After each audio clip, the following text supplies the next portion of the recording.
Okay, guys, let's see some videos on YouTube to react. Okay, let me see what I am gonna to see now.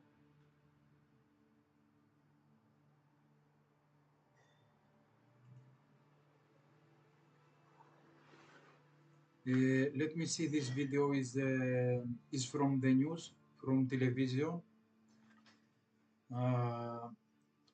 Two football teams argument together, and the one football team was from uh, sue someone with a knife, and she died. But and from my country, the boys from the football team was knife another five people from Dynamo Kiev. Okay, let me see. 1 second.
Okay, guys, I am back.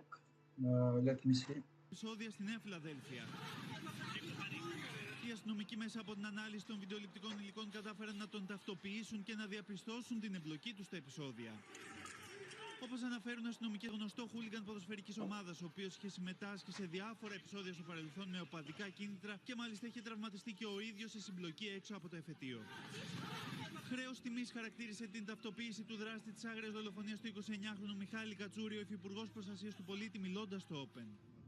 Για μας αποτελεί χρέος τιμής να εντοπιστεί και να καταδικαστεί, να πάει στο δικαστήριο ο δολοφόνος του άτυχου Μιχάλη. Θεωρώ ότι οι υπηρεσίες οι αρμόδιες της ελληνικής αστυνομίας αυτήν τη στιγμή με πολύ εντατικούς ρυθμούς μελετούν όλα τα στοιχεία. Παράλληλα, σύμφωνα με πληροφορίες, ακόμα και μέσα στην ημέρα αναμένεται να εκδοθούν και άλλα εντάλματα σύλληψης σε βάρος Κροατών, των οποίων τα ταξιδιωτικά έγγραφα βρέθηκαν μέσα στα αυτοκίνητα που εντοπίστηκαν από τους αστυνομικούς κοντά στο σταθμό του ηλεκτρικού στην Ειρήνη. Παρά τις προσπάθειες ημερών στα εγκληματολογικά εργαστήρια, δεν βρέθηκαν αποδοτικά δείγματα DNA στο σώμα και τα νύχια του δολοφονημένου 29χρονου Μιχάλη Κατσούρη. Με αποτέλεσμα να μην υπάρχει ως τώρα ταυτοποίηση με κάποιο από τα δείγματα που έχουν ήδη ληφθεί από τους χούλιγκανς, ενώ εντύπωση προκαλεί το γεγονός πως οι ανακριτικές αρχές δεν έχουν δώσει το πράσινο φως για να ανοίξουν τα κινητά των κατηγορούμενων.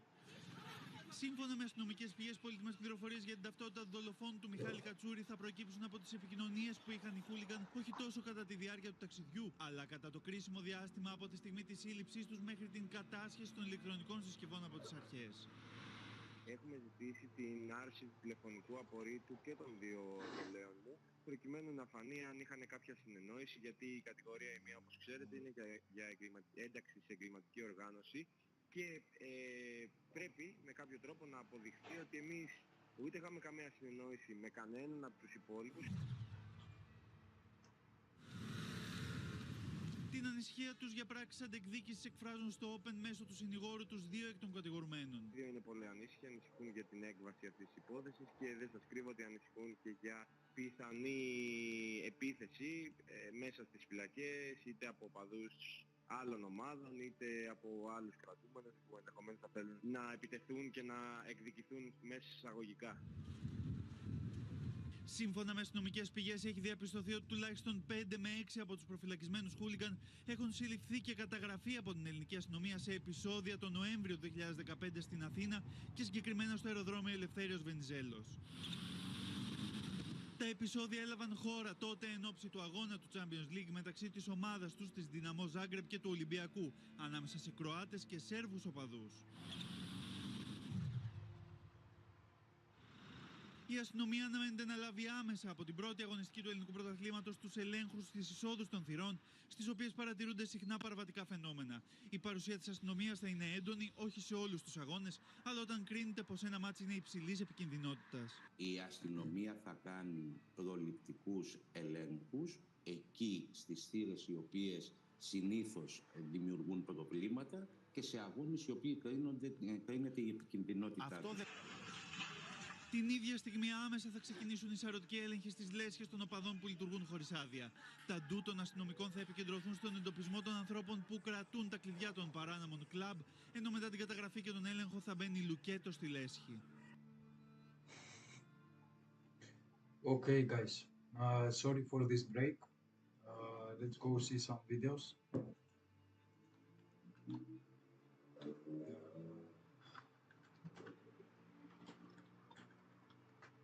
Okay, let's go to react to, or no, let's see a case with someone killed from some killer. Okay, let me see.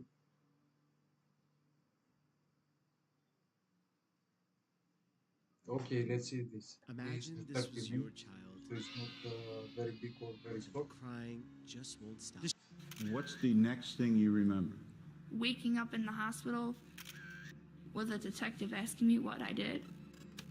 The voice you've just heard is Ashley Wallace. The audio was recorded on January 14th, 2009.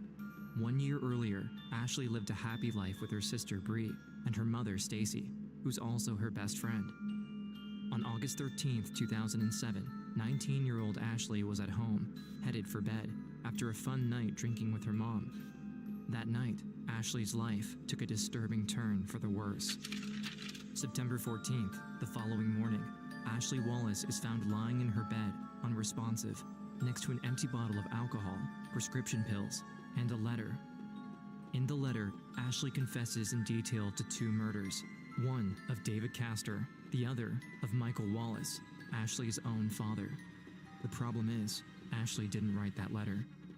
In 2007, the quiet community of Clay is forever shaken, and what happened to Ashley that night will uncover one of the most disturbing serial killers the state of New York has ever seen.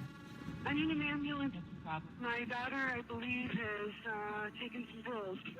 Is that her? Oh, she's throwing up. Oh, on her side. She dropped the letter. Okay, What? put here on the side. Oh my god, oh my There god, oh my comes god. the 911. Oh my god, this is not happening. The year is 1999. In the small town of Weedsport, New York, 11-year-old Ashley Wallace lives with her family, her father Michael, her mother Stacy, and her little sister Bree. Although she loves spending time with her mechanic father, Ashley shares a much closer bond with Stacy, her mother. She was my best friend. Me and her could just sit out and have hour-long conversations. Okay, let me see here the League of Legends. Okay, wait for 10 minutes. Estimate says 4 minutes. Okay. You know, about anything. Everything and anything. November 1999. Ashley is unaware that the relationship between her parents has deteriorated. Stacy is considering a divorce. Stacy came to me right after Thanksgiving time, and she said, Kim, I really want to leave Mike. What do I do? And I gave her the name of my attorney. But Stacy responds that, with the holidays coming up, the timing isn't right. She says she'll consider divorcing after the new year instead. But Ashley notices that her mother is starting to become more irritable and aggressive. More of the discipline came from Stacy than my dad. I mean, the more affection came from him, and the punishing came from her. December 1999. Michael Wallace falls suddenly ill, complaining of dizziness and spending most of his time in bed. He visits a doctor, explaining how he feels drunk, even if he hasn't been drinking. The doctor Okay, for sure, this woman give them pills to this guy. Let me see what they're gonna to say now to react. treats him for an ear infection and sends him home. But the truth is, Michael is being poisoned. December 24th, Christmas Eve. Michael attends a holiday dinner at his mom's, but looks worse than ever. The first time that I noticed my brother, he was like bloated. His face was bloated, his hands were bloated. I asked him what was wrong, and he said, I haven't been feeling well. I got a cold, that kind of stuff. Okay. As the days pass, his condition continues to deteriorate. January 11th, 2000. Ashley Wallace's life takes a disturbing turn for the worse. After coming home from school, Ashley finds her father asleep on the couch, as he has been most of the time for the last few weeks. Came home and I called my mom to tell her that I was home, and he was laying on the couch. I got off the phone with her and I turned the TV on. I remember him making this funny noise. He put his arm up, then he put his arm back down, and that was the last time that he moved. Shit. I left to go get my sister, and I got home, and when I got home, Stacy had just got home too because she was gonna take my dad to the doctor's. I remember I was standing right behind her, and when I looked in, my dad's feet were this purple color. Michael is rushed to the hospital. While the doctors do everything they can, it's already too late. Michael has died from what seems to be a heart attack. I was there for a half hour with him by myself, not knowing that if I had known what I know now, he wouldn't be... I could have helped him. When Stacy Wallace is asked if she wants to have an autopsy done on her husband, her answer is no. Stacy, are you going to have an autopsy? She looked at me and she says, Rosie, he didn't like being cut up in surgery and everything like that. She says, no. She said Michael would want us to kick back, pop a beer, have a good time. Okay, let me pick hands up.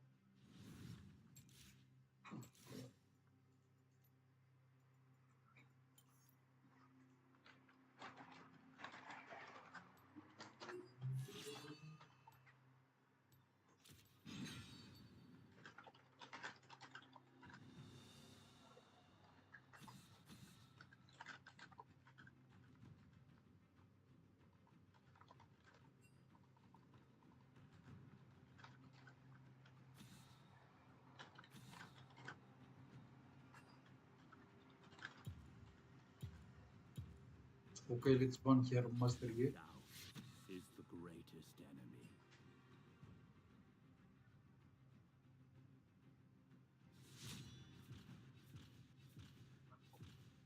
Time, that type of thing. Not cry over him. I just never understood why she didn't cry. I always thought it was because she didn't want me and my sister to see her upset.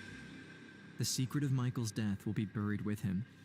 Stacy Wallace, now widowed mother of 2 little girls, inherits her late husband's $55,000 life insurance.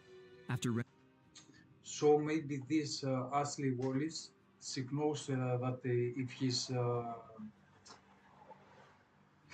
if his man died, she gonna to get $50,000. So maybe for that reason she do it. But I don't think so. It's a possibility to be psychical disasters, and she do it because she want to restore what problems he has in his life for doing that, because I have researched some articles for serial killers, and they say they kill someone for restore the psychical problems that they have to her body, her brain, and sometimes they doing it for money, and sometimes they do it because they feel that person is responsible for the problems that they have in our lives, and maybe for that reason she do that, and this is very sad. Better go suicide or go to ask for help than do it to kill other people, Renovating the house with the money, Stacy takes the girls to Disney World and goes back to being that fun mom Ashley knew. her best friend. But something is different. She started talking on the internet to people, and she started like disconnecting from being a mom. 2001, 1 year later, in the small town of Liverpool, New York, David Castor is living a prosperous life, owner of a thriving heating company. After a recent divorce, he enjoys a comfortable lifestyle, one he quickly begins to share with Stacey Wallace, who, in his eyes, is a loving mother of 2 little girls. Right away, Ashley and Bree dislike David and don't want to see their father replaced so quickly. At first, we really didn't like him. He said he didn't want to be our father and he didn't want any part of being a father. Okay, let's go to the game, guys. And after we going to continue to see the video.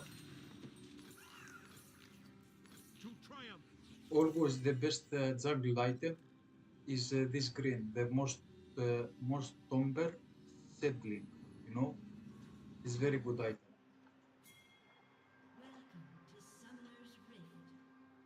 I feel something have stuck on my ear, and when I speak, I feel it to my ear here. I don't know what the fuck is this. My king commands. Okay. He already had his kids and he didn't want more. August 16th, 2003, less than 2 years after the couple met, David and Stacey get married. The wedding takes everyone by surprise, especially since no one from David's side of the family is invited, not even his own son, David Jr. They had gotten married and did not tell anybody. I had no idea he was getting married. Stacey Wallace becomes Stacey Castor. Right away, she and her 2 daughters move in with David in his home in Liverpool, an upgrade in lifestyle for the single mother. While the couple couldn't be happier, Ashley and Bree do not approve of David as their stepfather. The rising tension between them makes life at home a living nightmare. David was miserable. My mom acted miserable. The only time they were happy is when they weren't around me and my sister.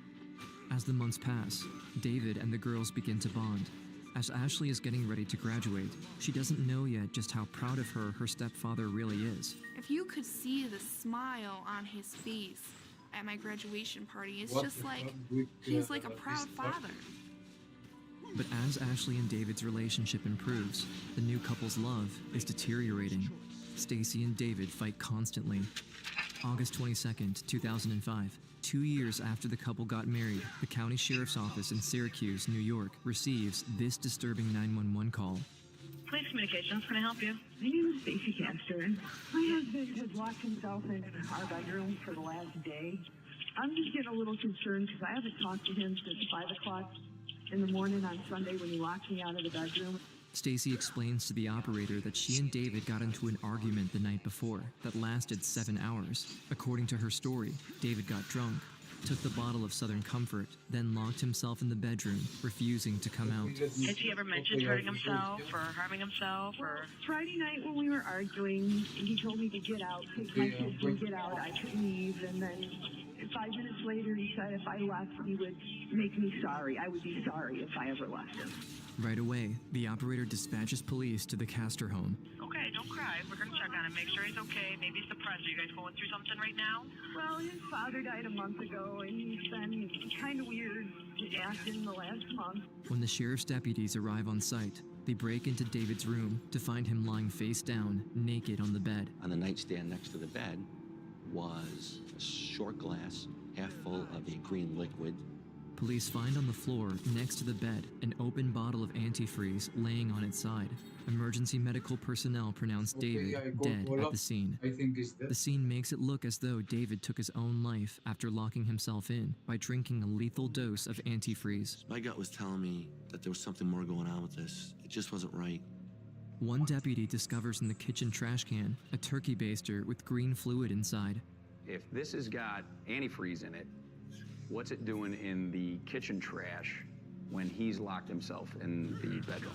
As the body is brought in for an autopsy, Stacey is taken to the sheriff's office for further questioning. She calls Ashley to tell her the news. Stacey gets on the phone, and she had sounded like she was upset and everything. So I was like, what is it? And she's like, David passed away. How does this happen again? Like, how do you lose someone that's such a big part of your life again? Ashley is distraught, losing a second father figure, but she still has no idea of just how dangerous her mother is. A wife who kills her husbands is often referred to as a Black Widow, after the infamous spider known for killing its partners, but Stacey Castor will eventually take it to a whole other level. While the investigation of David's death awaits further forensic results, Stacey walks free. As David's will is read, it says he leaves everything to Stacey, his company, his house, all his vehicles, and nothing to his own son, David Jr. I don't even believe my name was mentioned in it. My first feelings on that were my father really did not like me. But he was just pissed at me, like, wanted nothing to do with me and never wanted anything to do with me again. Stacy started taking me and my sister on trips. Now she was actually spending time with us and spending money on us and wanting to be our friend again. The year is 2006, 1 year after the death of David Castor. Detective Spinelli receives the forensic evidence from the case. Results show the turkey baster contained antifreeze inside and David's DNA at the tip. And the glass it was filled with antifreeze had 3 fingerprints on it, all of them belonging to Stacey Castor. At that singular point right there, my thought processes go from probable suicide to almost certainly a homicide. Blood tests also show inconsistencies with what Stacey had told the 911 operator. Okay, let's go. She claimed David had gotten drunk that weekend. Friday night, he got heavily intoxicated, slept through the day on Saturday. Yet results show no trace of alcohol in his blood. District Attorney William Fitzpatrick, along with Detective Spinelli, are now convinced that David Castor was murdered by Stacey. But in order to be sure, they need more than a few prints. Absent a confession or an eyewitness, it's a massive process. I mean, we literally have to interview hundreds and hundreds of people. The ideal scenario would be to interview Stacey's first husband, Ashley and Bree's father, Michael Wallace. It turns out we can't talk to him because he's dead. And that's when the trouble for Stacey Castor really starts. September 7th, 2007, 2 years after David Castor's death, Stacey Castor is asked to go to the sheriff's office to meet Detective Spinelli for a second interview. I told her that we needed to close the case out one way or the other, and I need to have some questions answered. She seemed nervous. She was pacing. That's when she learns that the detectives, along with the district attorney, have exhumed her first husband's body. They tell her that they found antifreeze in his body, just like in David Castor, her second husband's body. Then, Detective Spinelli asks her a question that will trigger a dangerous chain of events. And I said, Stacey, there's 2 glasses on here. Can you tell me which glass it was that you recall bringing into the room when you gave him cranberry juice? And she looked at it and said, well, when I poured the antifreeze, and then she stopped and said, I mean the cranberry juice. Those of us that were watching the interview went, oh my God. There was a Freudian slip that she couldn't control. And she said, I don't like this. You're trying to frame me. You're trying to pin this on me, and I'm done. And she stopped the interview. It was apparent that Stacey was extremely nervous. We decided the next step would be to obtain wiretap of Stacey's phones. Stacey is now cornered. She knows the cops are going to charge her for both murders, unless she can outsmart them. Time is running out for Stacey, but what the investigators have not anticipated is just how far Stacey Castor is willing to go to hide her crimes. September 14th, 1 week after Stacey Castor was interviewed for the second time, the detectives listening to the phone taps in Stacey Castor's house are faced with a disturbing scene. The investigators who are listening on the wiretap hear a 911 call from Stacey Castor. I need an ambulance. My daughter, I believe, has taken some pills. Yes, she's okay. I'm leaning over her. Ashley, she's having trouble, I think. It sounds like there's something in her throat. Ashley? Ashley? Oh my God, oh my God, oh my God. Oh my God, this is not happening. Right away, police are dispatched to the Castor house on Wetzel Road. While Ashley barely clings to life, her mother explains that next to her bed is an empty bottle of vodka and prescription pills. Is that her? Oh, she's throwing up. On her side. She left a letter. What? She left a letter? Left a note. 16-year-old Bree Wallace, Stacey's second daughter, is in the room with her. She hands her a note left by Ashley's side. Mommy, remember that I love you more than anything, and I did it for you and for us. I couldn't let Daddy be mean to you and me anymore. Please forgive me, Mommy. Please don't hate me. In the letter, Ashley confesses to the murders of David Castor and Michael Wallace, her own father, giving intricate details as to how she went about poisoning them. But something is off about the letter. 750 words long, typewritten. Even the name Ashley is typed at the bottom. The truth is, Ashley never wrote that letter. When emergency personnel arrive at the Castor house, Ashley is unresponsive. She wasn't talking. She looked petrified. Her eyes are wide open, but she's not seeing anything. She's rushed to the hospital, barely holding on to life. If she dies, no one will know what really happened. She was in intensive care, and they weren't sure she was going to live. I can tell you that that is one of the lowest moments of my life. I would have accepted partial responsibility for the death of Ashley Wallace. But while the letter left at Ashley's side tells in detail how Michael Wallace was murdered, Ashley was only 11 years old at the time. Could a child formulate such an elaborate scheme? The carefully laid plan by Stacy Castor nearly has investigators convinced. But regardless of what the officers think, because they have a confession in hand, unless Ashley wakes up, she will be accused of the murder of both her fathers, and Stacy Castor will walk free after killing her own daughter and framing her for murder. My biggest fear was that Ashley was going to die. Detectives are at the hospital around the clock, surveilling Ashley's room, waiting for her to wake up. Several hours for Ashley to work through whatever she had ingested and start to come out of it. I actually woke up in the hospital, and I had no idea what day it was. I had no idea where I was. Before she can regain full consciousness, Stacy Castor fights her way through the guard, demanding to see her daughter. The next thing I remember is Stacy coming in and touching my hair. And I look up and I remember seeing a police officer standing right next to her. She said to me something like, "I'm sorry, I love you," and then she just left. For the first time, investigators finally get to hear how Stacy Castor attempted to frame Ashley for her own crimes. Ashley's story begins on September 12th, 2 days earlier. I'm really nervous because it's my first day of school. I get to my class and a lady comes in and says that I needed to go down to the office. Very well. The one detective was from Cuba County and he goes, "I don't know if you've heard, but we have exhumed your father's body and we found antifreeze in his system." What the detectives don't know is that Stacy already warned Ashley, making sure her daughter was on her side, manipulating her so she would be angry at the police instead. Hello? Mommy, they came to my freaking school. They came to your school? Are you okay?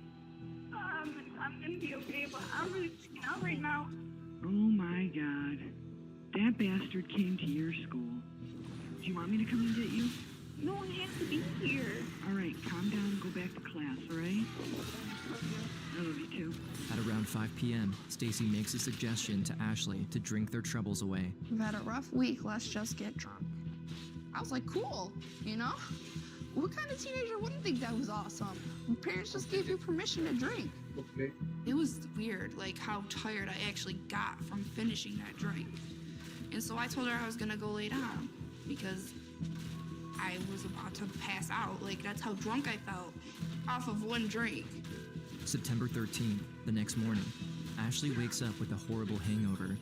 She goes to school, comes back, and again, Stacy suggests for them to drink. This time, she says, "Let's get really drunk." I could taste the vodka and it was very strong and it made me cringe, and I asked her if she could take it back and put either more orange juice in it or more Sprite in it. Stacy goes into the kitchen and brings her a straw. She tells her to put the straw into the back of her throat and to just drink it. Ashley does as her mother says and passes out. Later that evening, Bree comes back to find out her sister has been sleeping all day. I opened the door a little bit. My mom came out of like nowhere and closed the door. She's fine. I'm like, really? And like, to me that was right then and there. I was like, are you sure she's okay? Mom's like, she's sleeping and I hope she sleeps through the entire night. The next morning, Bree hears a strange noise coming from Ashley's room. She was making that noise and she was breathing out. And her eyes were all glassed over and she had thrown up. And I called her name and she didn't answer me. And I shook her and she didn't wake up. I didn't know she wasn't like responding to anything. She looked scared. Do you think that you were losing it? I did. If it weren't for her sister Bree, Ashley would have died in her bed 10 minutes later. When Ashley wakes up in the hospital, both her and her sister Bree come face to face with a shocking new reality. Their mother just attempted to kill Ashley. When I woke up and saw that police officer standing there, Okay, let's take care of I that. absolutely knew that I didn't do it. And she was the only one there, so it had to have been her.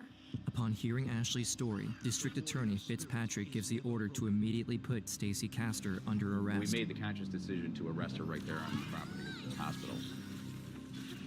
But a Liverpool woman tonight is charged with killing her husband, and investigators say it appears this is not the first time. What shocked the community was the idea that a mother would attempt to murder her own daughter to save her own skin, to blame her for the murders of her two husbands. What could be more basic than a mother's love for her child? January 13th, 2009, Stacy Castor's trial begins.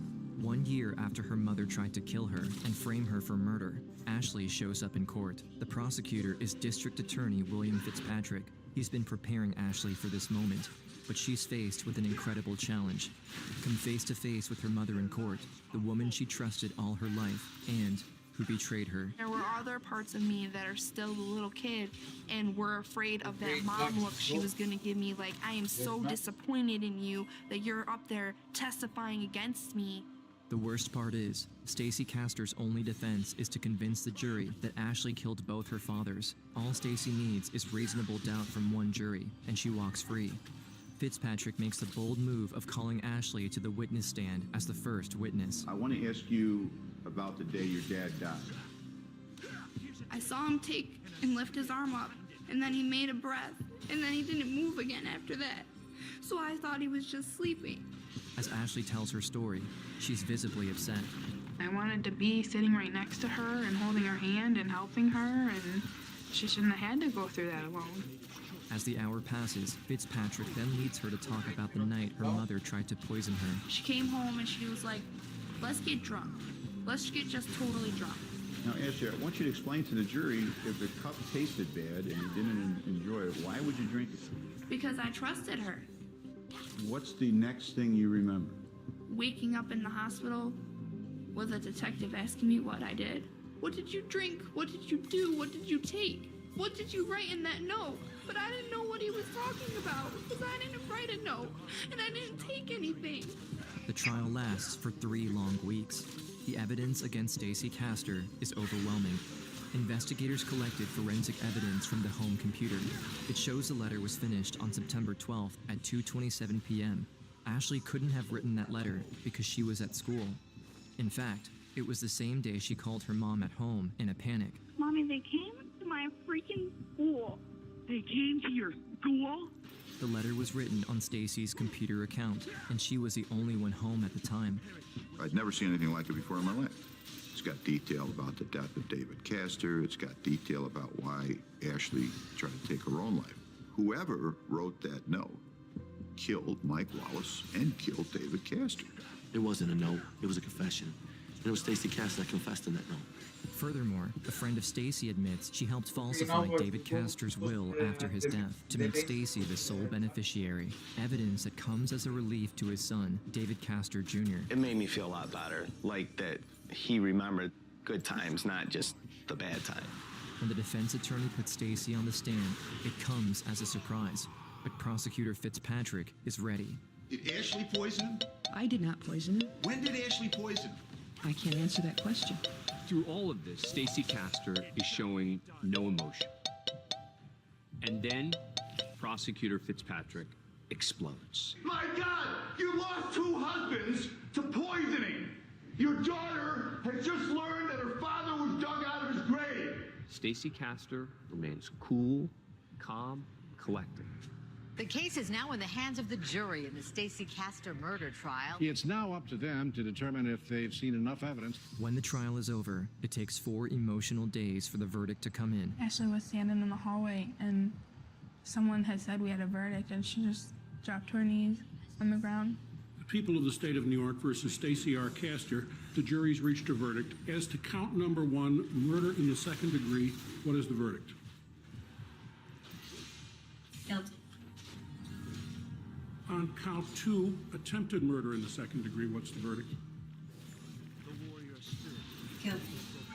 Stacy Castor is found guilty on all counts. She was sentenced to 54 years in prison. All I could do was just cry because I was just so happy. You could just feel this huge weight just being lifted right off of you. You're not just a danger to the general public, you're a danger to the people who love you and are closest to you. And I believe that the sentence I'm about to impose will remove that danger once and for all. Honestly, that was the best day of my life. Because I knew that people knew that I didn't do it. I'm just glad it's over. And I believe that my brother was there by their sides. After the trial, Ashley and Bree moved on with their lives with the help of family and friends, but not without their share of struggles. Because of Stacy, whom she refuses to call mother anymore, she misses out on so many memories with her father. She took away my dad. She even took away David, who would have loved to walk me down the aisle. It's just heartbreaking. She says, as hard as it is to get up every day and put a smile on my face, I know that I have to, because if I don't, then Stacy won. I graduated from college. I got my associate's degree in accounting. I work at a CPA firm and I'm a bookkeeper. I would have never done any of that stuff if I still was with Stacy.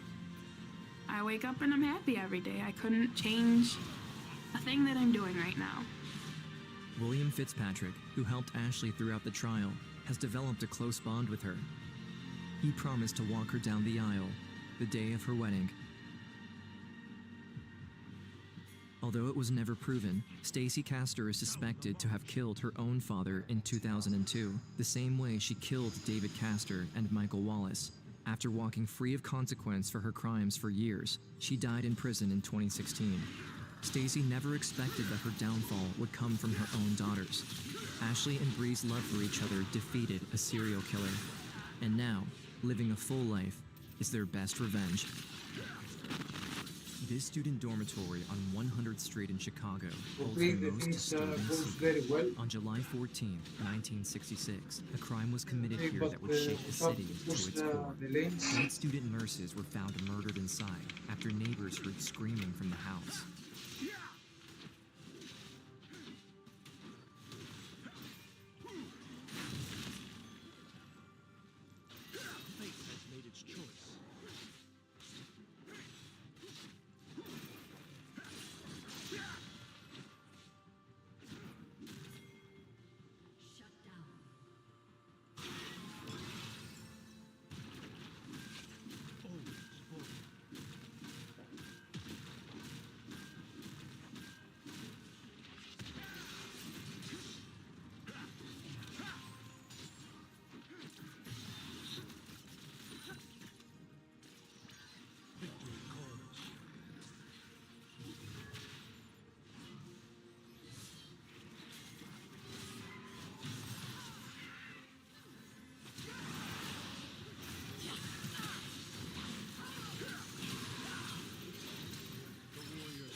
Okay, let's take.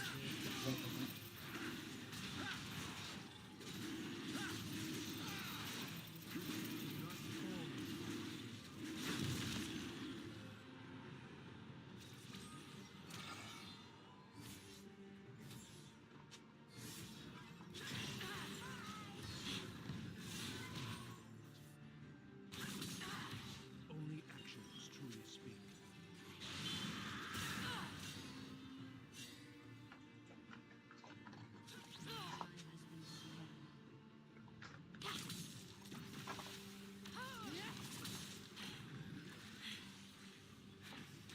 My king commands.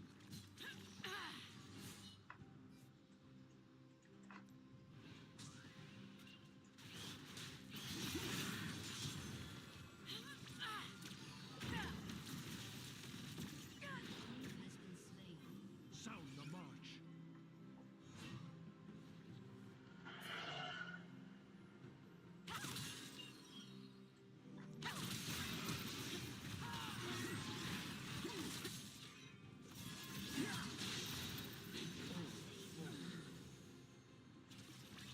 Okay, let's push here.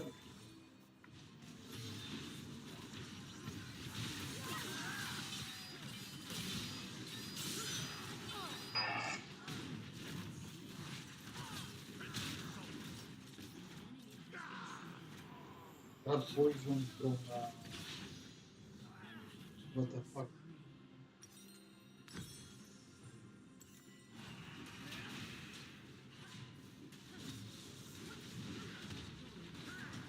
Okay, minions with their chops.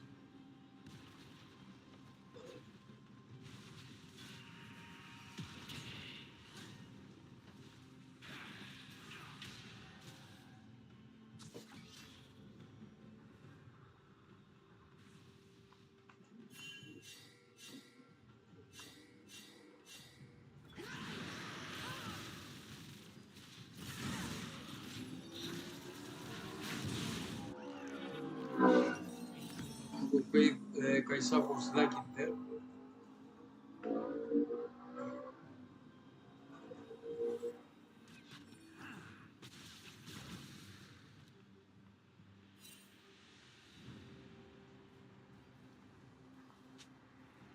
Victory calls.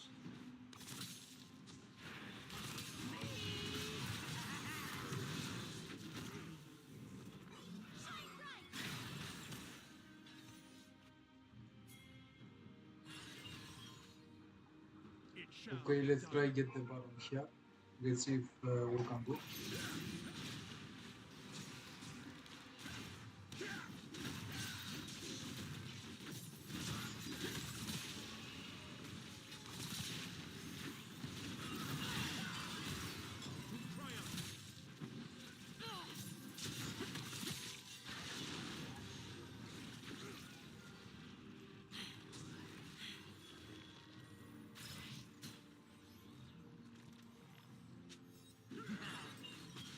A Demacian does not retreat.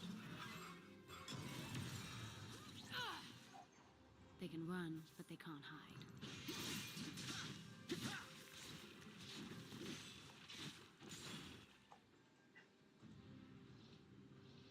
My king commands.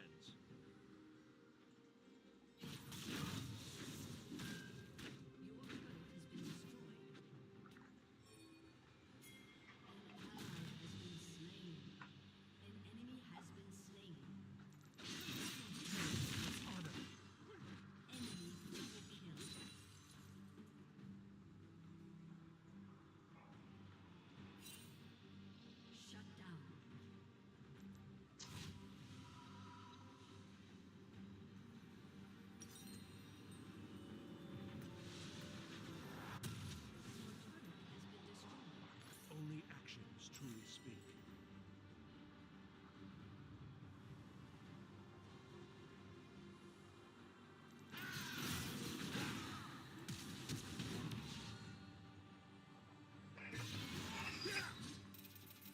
Their lives are forfeit.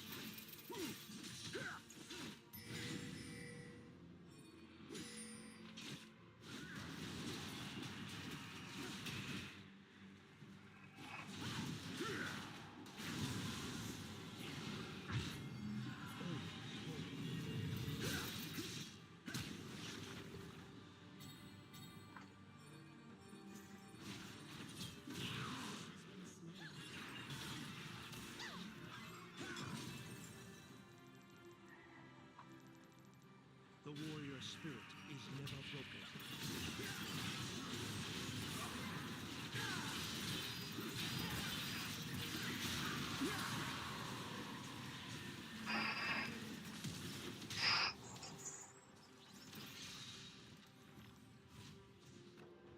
Victory calls.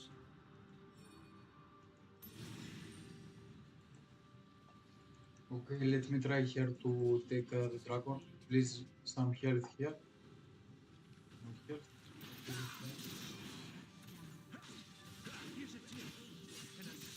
Okay, very nice. My jungle item is works perfectly. You see now restore full health.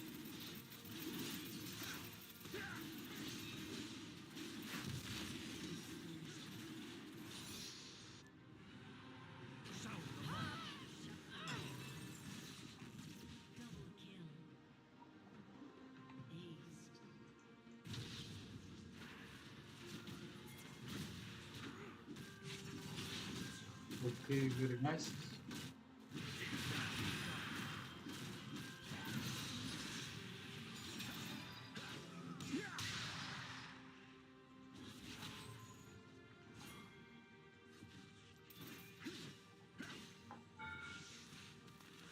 A Demacian does not retreat.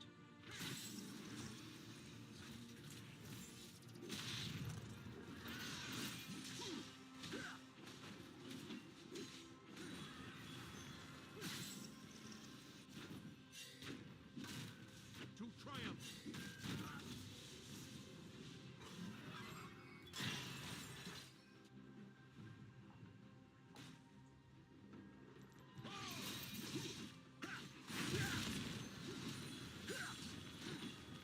Only actions truly speak.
My king commands.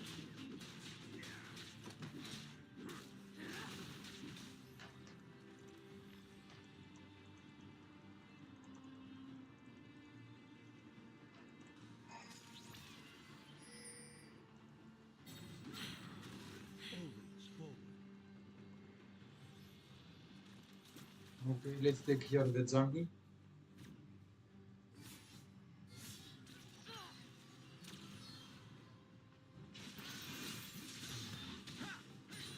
Fate has made its choice.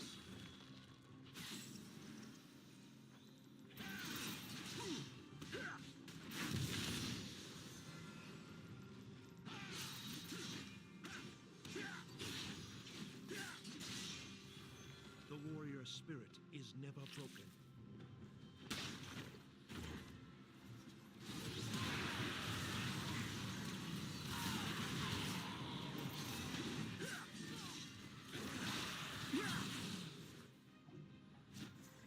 Do not bore me.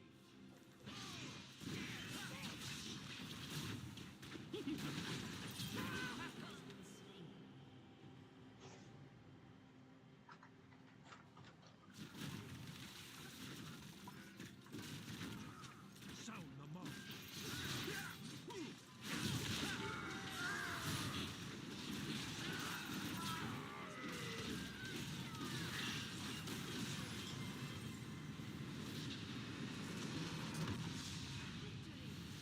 Okay, that was the GG.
Okay, guys, I am back on 5 minutes because I go to eat. Okay.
Okay, sorry for the break, guys. I was sitting.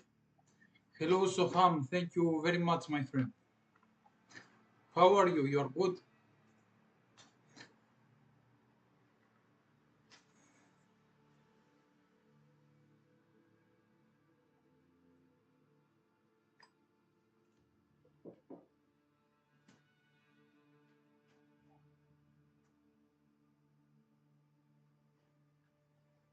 Το χαρτοπολείο Μουστάκας με τα πιο ψαγμένα μολύβια και στυλ.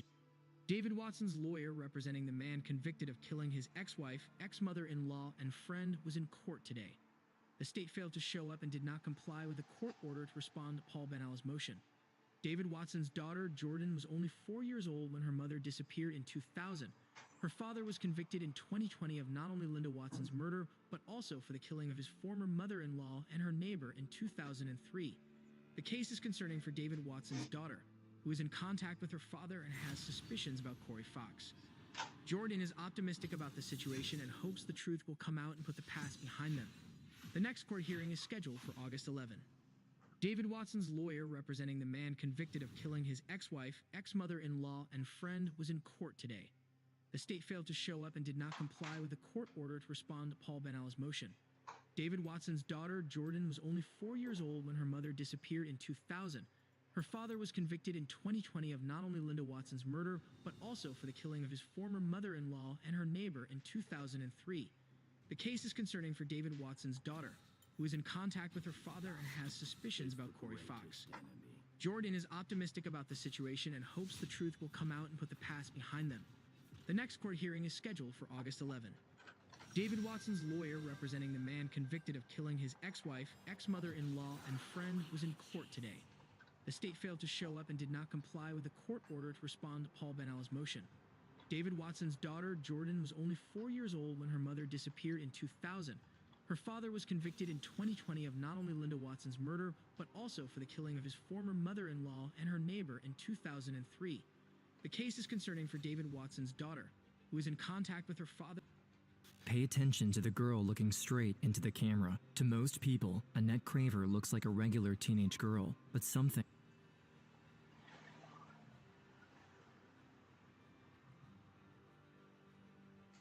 Okay, let's see this video, Hey guys, if you don't already know me, I'm Fahim Saleh. At only 33 years old, Fahim Saleh had seemingly amassed...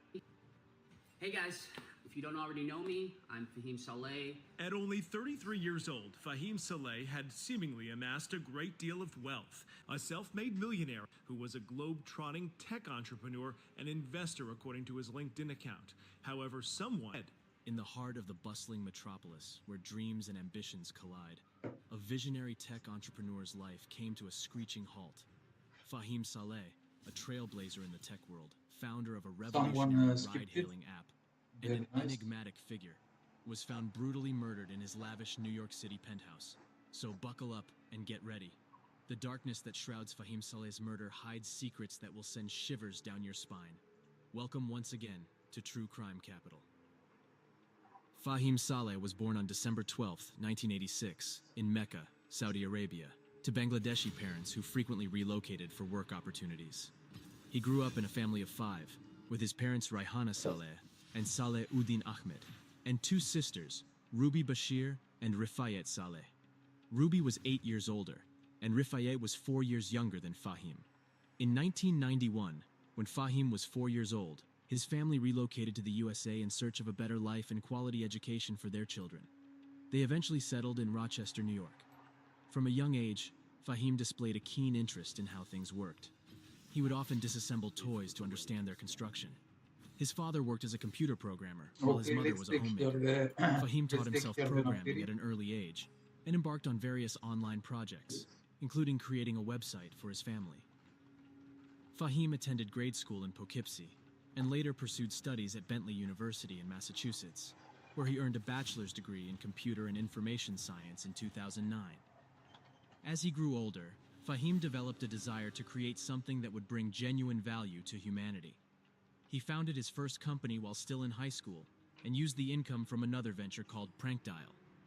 Fahim's entrepreneurial spirit led him to co-found Tap Fury, a gaming company that developed applications for mobile devices. However, His most significant achievement came when he founded Prank Dial in 2009, a novel and unique platform that allowed users to send pre-recorded prank phone calls to their friends and family.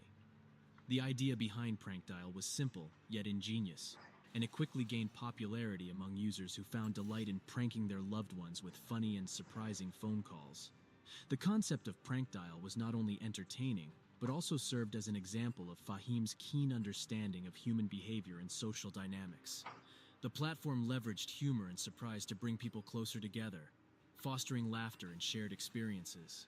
Under Fahim's leadership, Prank Dial expanded rapidly, reaching millions of users worldwide and becoming one of the most successful prank call apps on the market.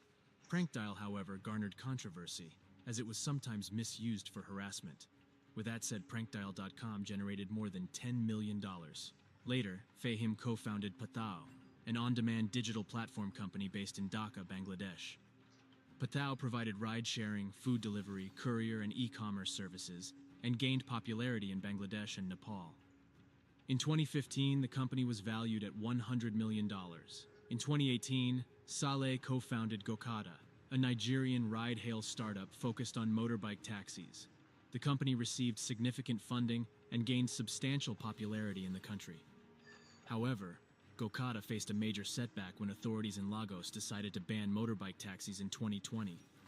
This unexpected ban resulted in severe challenges for the firm, leading to staff layoffs. The ban came at a particularly difficult time for Gokada, as they had recently raised $5,300,000 in funding from Rize Capital, a venture capital firm based in Silicon Valley, in May 2019. The Leauge state government justified the ban by citing concerns over accidents and disorderliness caused by the motorbikes. As a consequence of the ban, Gokada's revenue stream dried up, and approximately 800 bikers working for the company were immediately laid off. This situation put immense pressure on the company's operations and future prospects. In February, Fahim Saleh made an emotional plea to Nigerian officials, urging them to reconsider the ban. He expressed his deep affection for the country, stating that it was not his birthplace, but a place he believed had tremendous potential, remarkable people, and an opportunity to shine. Despite the challenges, Fahim was determined to find new ideas and directions for Gokada. He also invested in another ride-sharing company called PCAP in Colombia. His friends often referred to him as the Elon Musk of the developing world, and his estimated net worth was around $150 million, according to Complex. Hey guys, if you don't already know me, I'm Fahim Saleh, the CEO of Gokada. I know I've been a little bit quiet as of recent events with the motorcycle transport ban in Leauge, but I've been trying to process it and figure out how I exactly want to speak on the topic. I mean, it's tough for an entrepreneur who's trying to innovate, who's investing his own money, when this is not my country. It's a country that I feel has amazing potential and has amazing people, and they just need the opportunity to shine. And the drivers that were at Gokada, every one of them wasn't there because they just wanted to make money. They were there because they had families. They had children, they had dreams. They wanted to start businesses, they wanted to go to school. They had degrees already, but they couldn't find jobs. For many, Gokada wasn't the final place for their lives. It was a stepping stone to get to that next endeavor.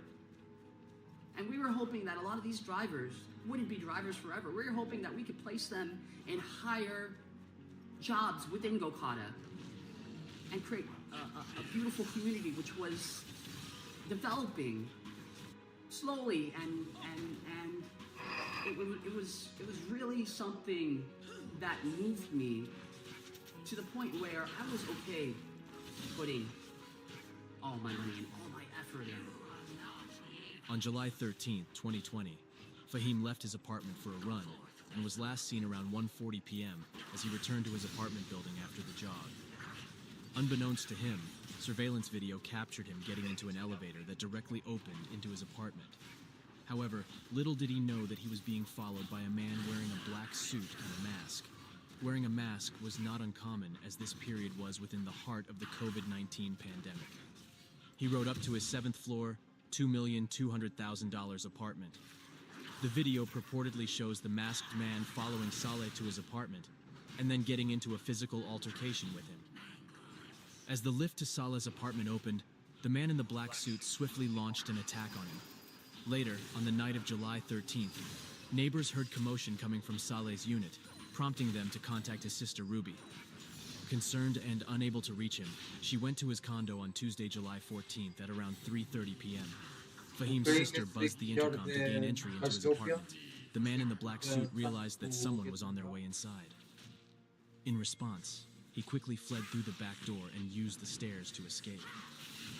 Little did anyone know at that point, the man in the black suit had left the apartment on July 13th and returned the next day to complete the dreadful act he had initiated. Upon entering the apartment, Fahim's sister was confronted with a horrifying and grisly scene that no family member should ever have to witness. Overwhelmed with horror and shock, she hurriedly ran out of the apartment and immediately called the police for help. On July 14th, 2020, Fahim Saleh's lifeless body was discovered in his luxurious apartment. The police confirmed that he had been killed the day before. The 33-year-old entrepreneur was found decapitated and dismembered inside his own condo at 265 East Houston Street, Manhattan. Initially, authorities came across his torso near an electric saw within the apartment. They found his limbs and body parts placed in several large garbage bags. According to sources, the nature of the slaying appeared to be carried out with a high level of precision, leading them to describe it as professional. They noted that there was barely any blood in the apartment, and nothing seemed to have been looted. The autopsy revealed that Saleh had been brutally stabbed 5 times in the neck and torso, with additional wounds on his arm and left hand.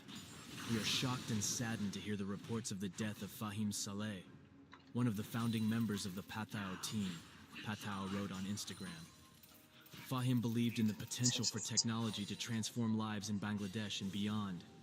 He saw the promise in us when all we had was a common purpose and a shared vision. Gokada described Saleh as a great leader, inspiration, and positive light. The presence of the still-plugged electric saw in the unit indicated that the suspect had fled hastily, likely interrupted by Saleh's sister's arrival. The police launched an investigation, starting with analyzing security footage. The footage depicted Fahim struggling out of the elevator and onto his apartment floor after being shocked by a stun gun. Police located AFID tags at the scene.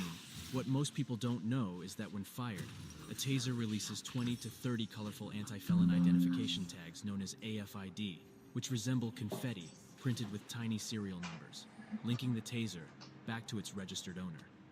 The police later discovered that the owner of the taser had ordered it online and signed for it upon receipt, which made us for it to be traced back to him. The following day, the suspect was caught on camera taking a cab to Home Depot, where he purchased the saw and cleaning products. Detectives suspected that the killer escaped through the back door after Fahim's sister arrived. Following surveillance videos, the police traced the suspect's use of Saleh's credit card to buy a leather tote bag from a store in Soho. Another camera caught him stepping out of an Uber, holding a shopping bag from Christian Louboutin. Shockingly, CCTV footage showed a man going for walks with his mystery gal pal and buying golden 22-inch helium balloons, which he allegedly purchased with Saleh's card. A third golden balloon in the bunch was shaped like a golden heart. The balloons appeared to be for his mystery gal pal.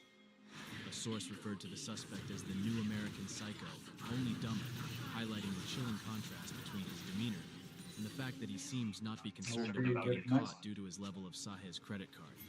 But then again, perhaps he actually thought he had really got away with murder, and that he can live off of Saleh's credit card indefinitely. Makes you really understand the level of intellect we are dealing with. On July 17th, just 4 days after the murder, the police identified the person responsible for using Saleh's credit card. Saleh's personal assistant, 21-year-old Tyrese Devin Haspel, was arrested and charged with murder. Haspel was found allegedly lying low less than a mile from the crime scene at an $18,000 per month Airbnb. In October 2020, Haspel entered a not guilty plea to second-degree murder, grand larceny, burglary, tampering with evidence, and concealment of a human corpse, and was held without bond. As stated earlier, Haspel allegedly stunned Saleh with a taser before fatally stabbing him on July 13th. He is also accused of returning to the apartment the next day to clean up the crime scene. During the investigation, police also discovered messages between Saleh and Haspel related to missing funds from Saleh's account. An amount of $90,000 had been transferred through PayPal to Haspel's bank account between 2017 and 2019. Saleh, upon discovering the theft, set up a payment agreement with Haspel to have the money returned, aiming to protect him from criminal charges related to the embezzlement. However, this decision seems to have led to tragic consequences. The PayPal transactions continued even after the murder, until Haspel's apprehension. It was revealed that Saleh had recently fired Haspel due to the breach of trust involving the stolen funds, likely becoming a major motive for the murder, as Haspel faced the burden of repaying a substantial amount without a job. Police also discovered that Haspel harbored deep envy towards Saleh's lifestyle, and even pretended to be his boss during Saleh's business trips. He stole from Saleh, signed emails as chief of staff to associates, and took friends to Saleh's luxurious apartment in Lower East Side Manhattan, passing it off as his own. Haspel even claimed Saleh's dog, Layla, as his own. The enigmatic woman caught on camera with Haspel purchasing balloons turned out to be none other than Haspel's girlfriend. Stepping into the spotlight, she sat down for a gripping interview and vehemently defended Haspel, asserting that the accusations against him are unfounded. She says it's time to speak out and speak up for her boyfriend, Tyrese Haspel. He's a 21-year-old police and prosecutors say committed a gruesome act, killing and dismembering the man he worked for, tech entrepreneur Fahim Saleh. I know him as a person. I know that he hates conflict, and he's so nice to people. He would never hurt a fly. Never hurt a fly. But the cops say he did a horrible, horrible thing. I know what they're saying. You don't believe them? I can't believe that. According to his Aunt Marjorie Sign, Haspel was sometimes troublesome during his upbringing, but had never shown any signs of being violent or brutal. Sina stated in an interview with the Daily News that she believed the police made a mistake because Haspel rarely displayed his emotions and seemed nonchalant in his actions, doing whatever he pleased. Haspel's childhood was challenging as he moved between various relatives' homes before ending up in foster care. His mother's mental health issues led to her being institutionalized, leaving his maternal grandmother to care for him until she passed away when he was only 12 years old. Afterward, Sine took him in temporarily, but due to his increasing insolence, she eventually placed him with a foster family when he was 17. At the age of 16, Haspel's father passed away, though it's uncertain how involved his father was in his life. When he was 16 years old, Haspel applied to be Fahim Saleh's assistant online. Saleh, a pioneering figure in tech startups in the developing world and a self-made millionaire, already had an established reputation by the time they met. Haspel was in charge of handling Saleh's finances and personal matters. After becoming Saleh's assistant, Haspel became fixated on Saleh's jet-setting lifestyle. However, in May 2019, Saleh fired Haspel from his assistant job when he realized that Haspel had stolen over $90,000 from him. In July 2023, Haspel appeared in court after not being seen for 3 years. His court appearance was the latest hearing in a prolonged case that has been delayed due to the COVID pandemic. Haspel is due back in court on September 28, 2023, Saleh's family said in a statement. Fahim is more than what you are reading. He is so much more. His brilliant and innovative mind took everyone who was a part of his world on a journey, and he made sure never to leave anyone behind. Sumit Rametra, who met Saleh in college, recalled his friend's kind gestures, like buying his parents a home and a Tesla. He said that Saleh was known for his business acumen, adding, "He was a machine, dude. He never Let's take stopped." care of the crumbs. A video of Saleh surprising his parents with a Tesla 7 years ago can be found on his YouTube channel. Here's the snippet of the heartwarming video. Very nice. It's amazing. My parents are gonna love it. This is actually for my parents. So he's gonna get this car on Saturday. Okay. And it's gonna be a complete 100% surprise. I know, I love this. I love it. Hold on, it's not recording. It's my dad. It's an Uber.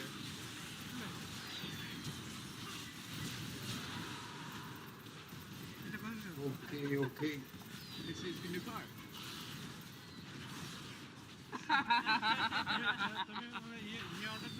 No, this is what I ordered. I mean, I came here to prepare for your taxi, but We invite you to share your thoughts below on whether you believe the evidence collected during the investigation is compelling enough to secure a verdict, and what you think would be an appropriate sentence if a conviction is reached. As we eagerly await the outcome of this gripping case, we promise to keep you informed and provide timely updates on True Crime Capital. Thank you for being a part of our dedicated community. If you found this video enlightening and captivating, don't hesitate to subscribe to our channel for more true crime content. Your support means the world to us. Stay tuned for the next episode, coming your way next week. Until then, stay safe out there.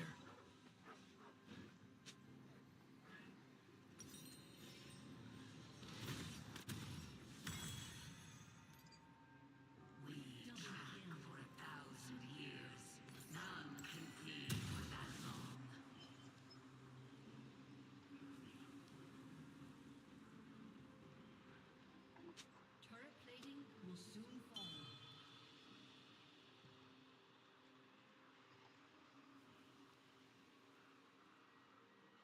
Shut down.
Okay, that was very close.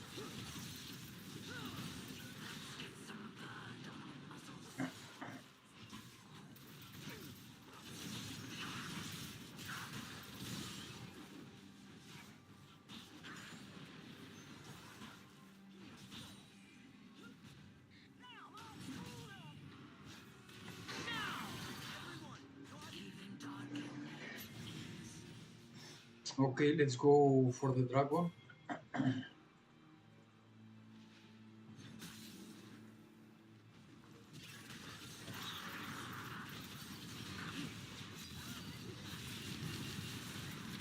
Okay, very nice.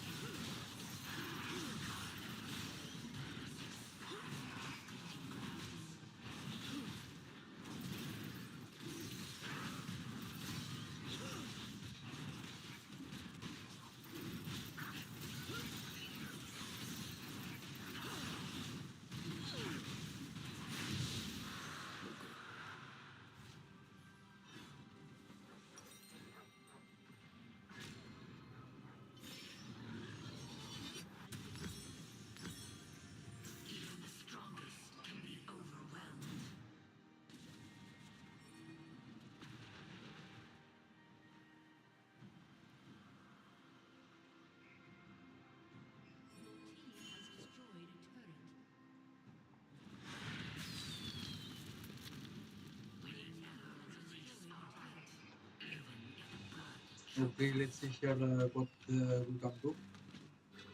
So we have the Nasus.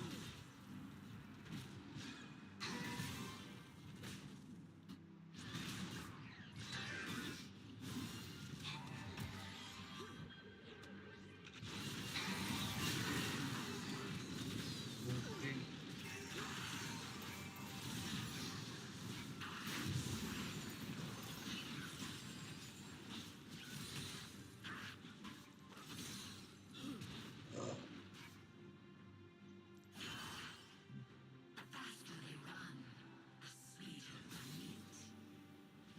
Okay, let's take down here the top.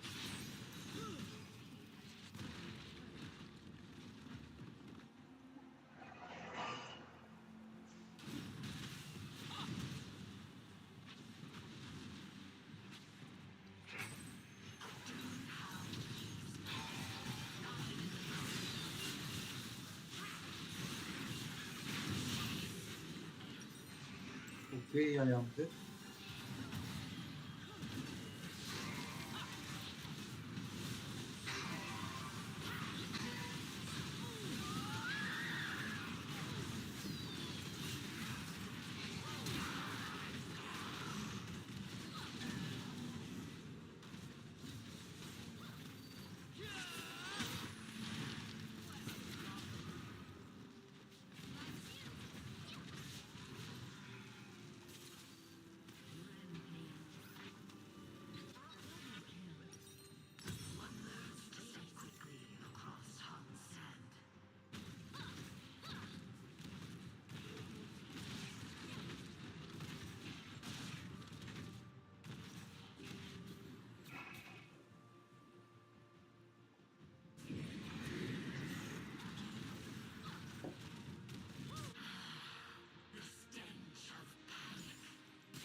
Okay, let's take here the collector.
Okay, that was a very good game.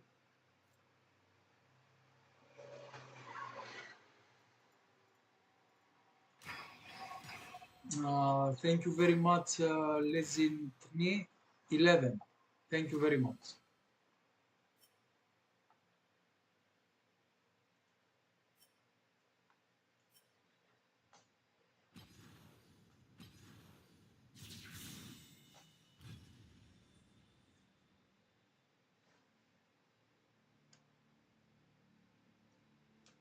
Okay, now I will go with Hinzao.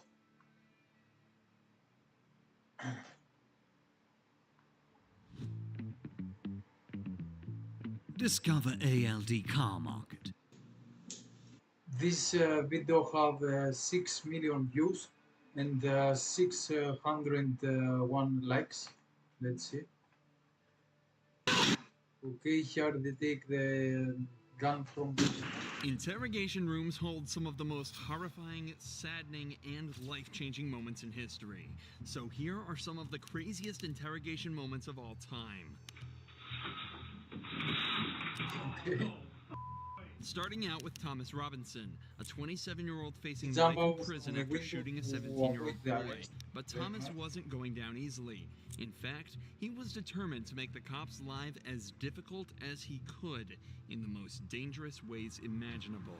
As the policeman moves to handcuff him, Thomas leans over and glances at the holster on the cop's waist, where he gets an idea that could end in death for him and the officer.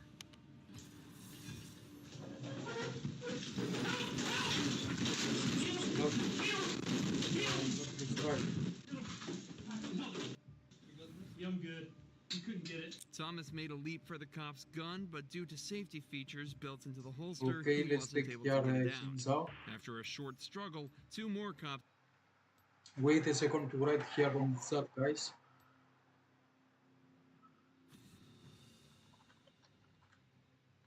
Okay, let's ban here master. Is the greatest enemy.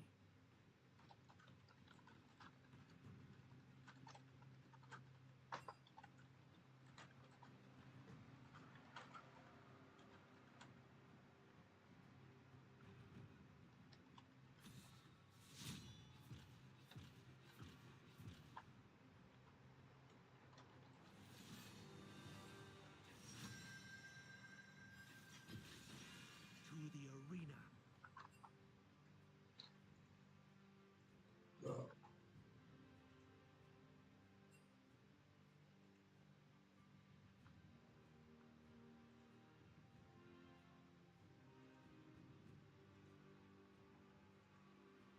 Okay, I still have 5 likes. No one say give a like. Everyone say they gonna to give a like and they put comment, but no one do it. Very nice people. Human beings, very nice. Okay, we have Rengar on enemy jungle, but is a little bit raw.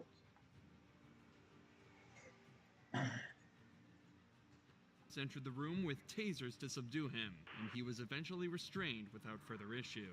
This obviously just looks like a case where the suspect wanted to escape and was prepared to do so by any means necessary. But take another listen to what he's saying as he's fighting with the cops.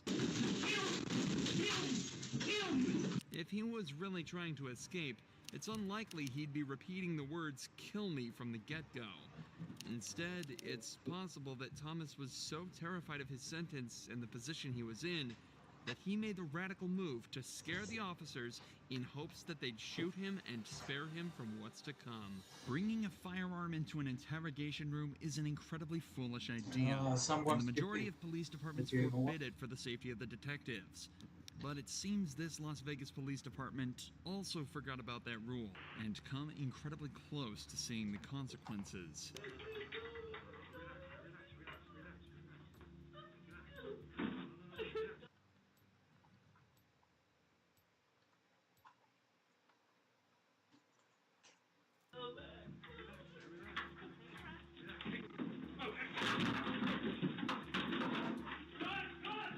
This man convicted of killing a 2-year-old boy actually managed to retrieve the gun from the detective's holster, resulting in a mad scramble to get it back off him. It took 3 separate officers and multiple punches to the head to reclaim the firearm. Somehow, nobody was hurt, but Ryan Waller wasn't so lucky, as his story ends in a truly horrifying way after he was brought in for interrogation with a bullet still stuck in his head. You're telling me they shot you with a revolver in your eye? Yes. Is it a BB gun? No, it was a real gun, man. It was just a revolver. They shot you in the eye. You wouldn't be talking to me right now. It was most likely you'd be dead. But little did police officers know, he was actually telling the truth. As while 18-year-old Ryan was being mocked by detectives, he was suffering from a gunshot to the head and experiencing a brain bleed that could end his life at any moment. I want to go back to sleep and try to go back to bed. You're not going back to bed. On the 23rd of December 2006, 2 men broke into Ryan Waller's house looking for revenge for a past argument. Ryan heard the noise at the door, but when he went to investigate, a hand reached inside and shot him twice in the eye. The 2 men, Richie and Larry Carver, then entered his house and shot Ryan's girlfriend Heather, killing her instantly. By some miracle, 18-year-old Ryan survived and was able to talk to police when they arrived hours later. Given he'd just been shot in the head, he told them he had no idea what happened, but instead of being taken straight to the hospital, he was taken to the police station and interrogated for the longest hour of his life. Before the interview started, Ryan was left in the room alone. He squirmed in pain for 20 minutes straight, and worse yet... Okay, that guy was very lucky that didn't die because he shot him on the eye. What the fuck? What the fuck? Only actions truly speak. Okay, let's see. I think I have 3 wins in the row. Let me see. No, I have only two.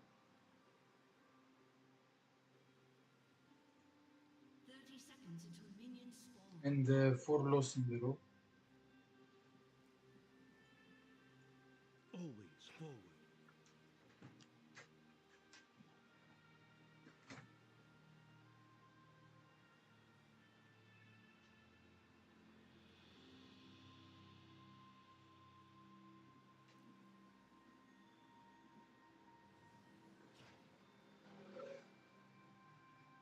Minions have spawned.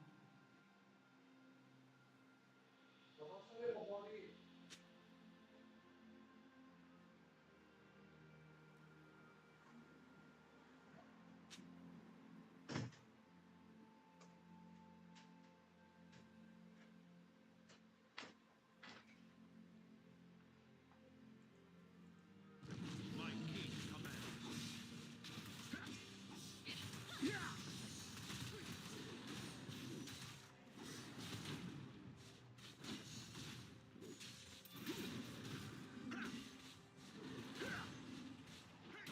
Here's a tip and a spear behind it.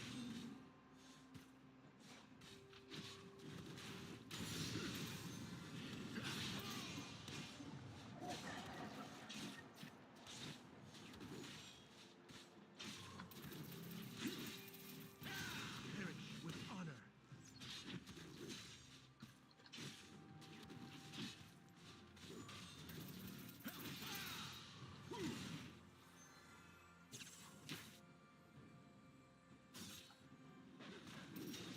Their lives are forfeit.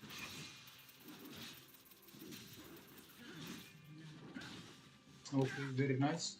We have a kill on the bot lane.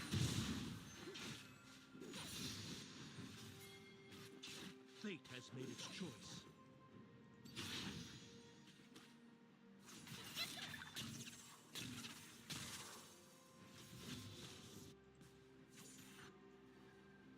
Okay, I go here.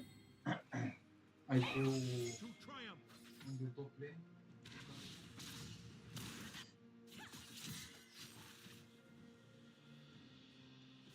I think he's there.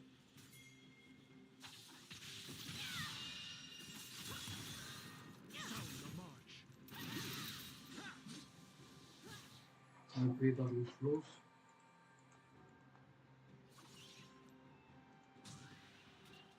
An ally has been slain. Victory calls.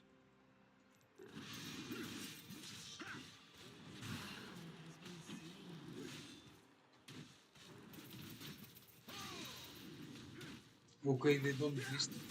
They don't wait gun, Press the assault. so they are dead.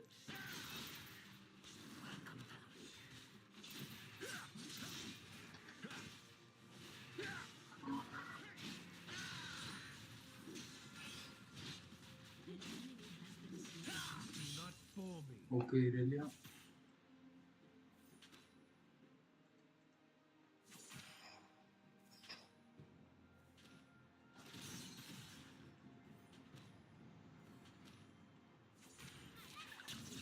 A Demacia does not retreat.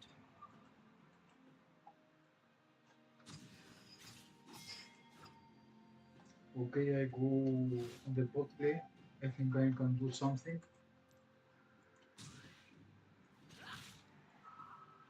It shall be done.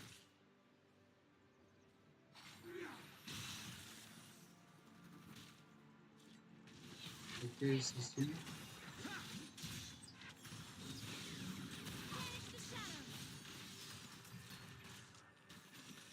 Okay, let's go back.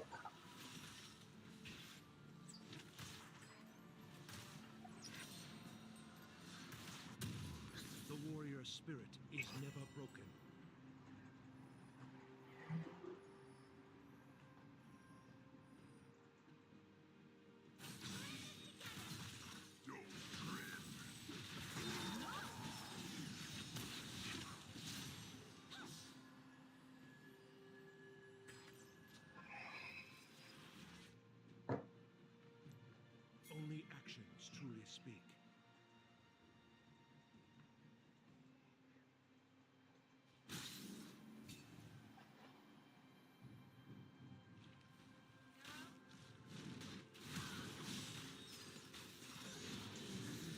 don't understand what Darcy doing.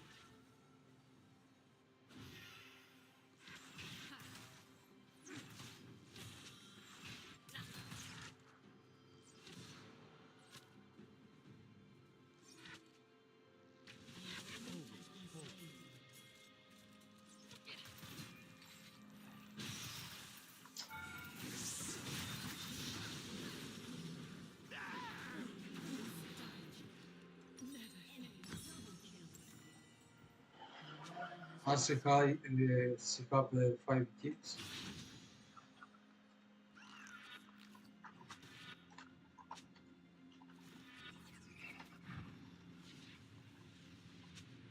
Sound the march.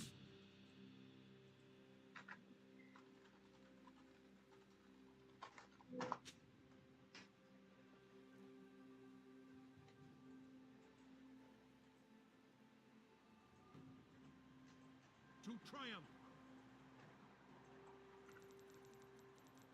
Okay, enemy take the jungle here.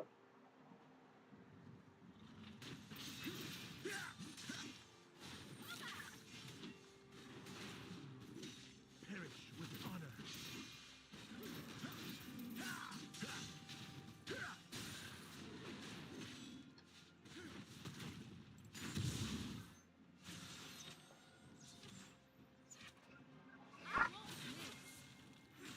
A Demacian does not retreat.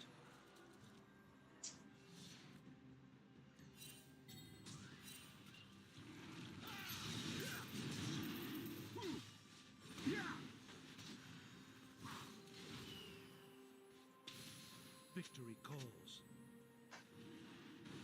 An ally has been slain. Each gets a turn.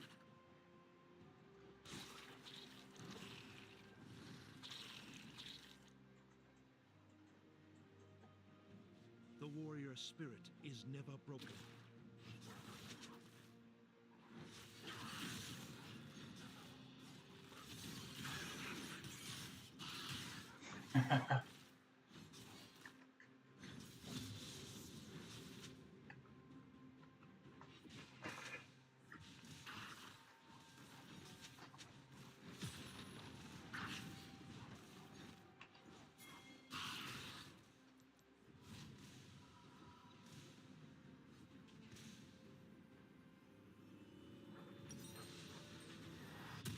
It shall be done.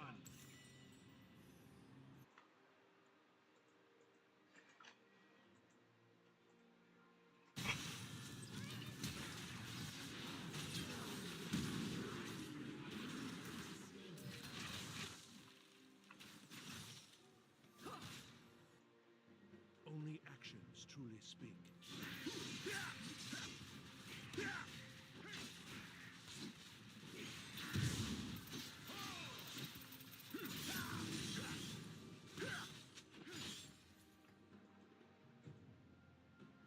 My king commands.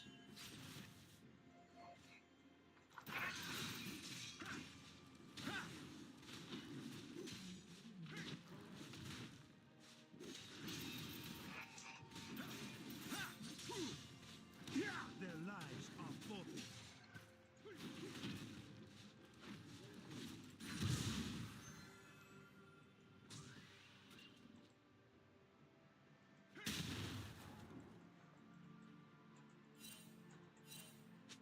Sound the march.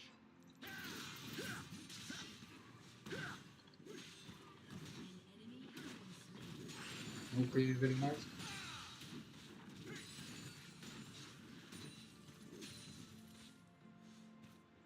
Always forward.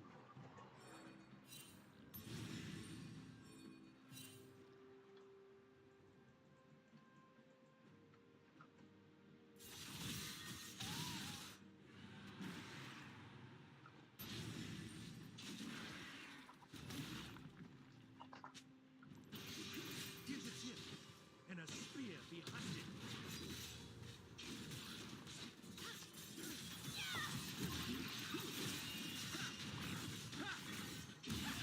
Okay, Herat is down.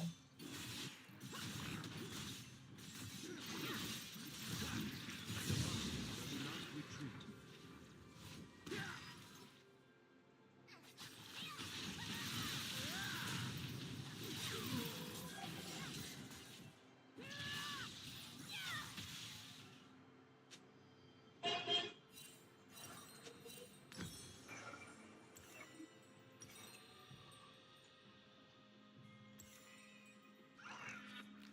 We lost 10 versus 6.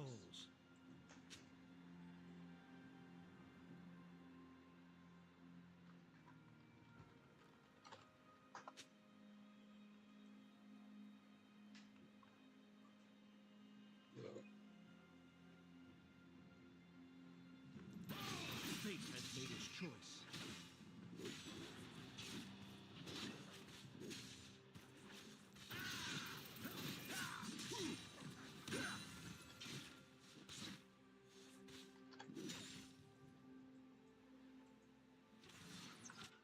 The warrior spirit is never broken.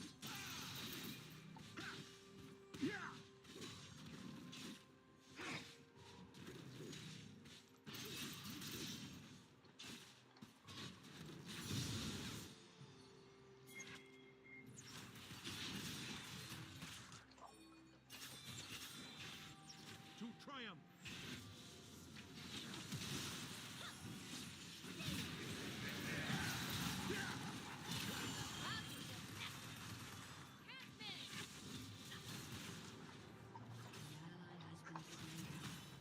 It shall be done.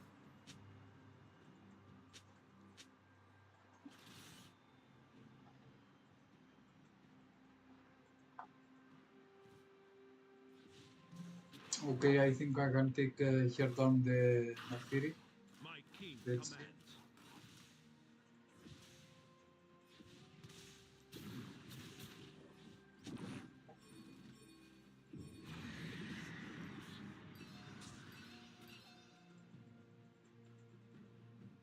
Only actions truly speak.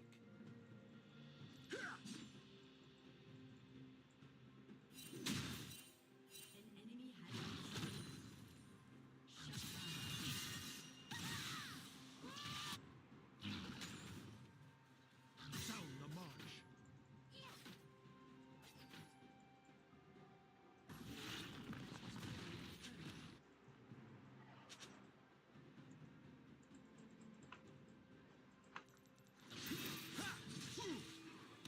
Do not fall.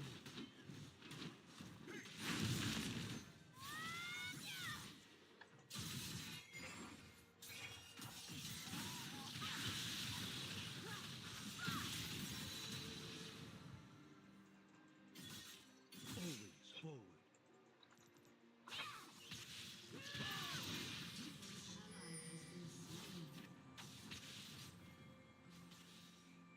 Okay, let's go before take items.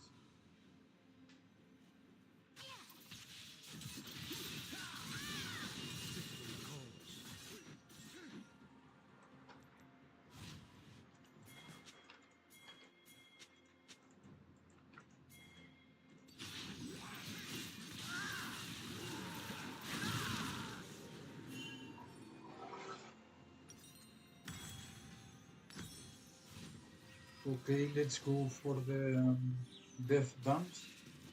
Yes, death dance.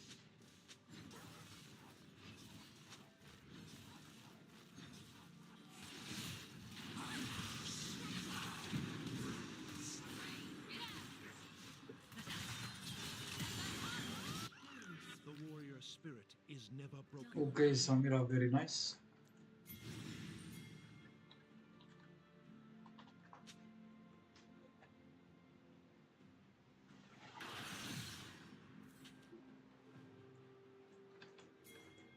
A Demacian does not retreat.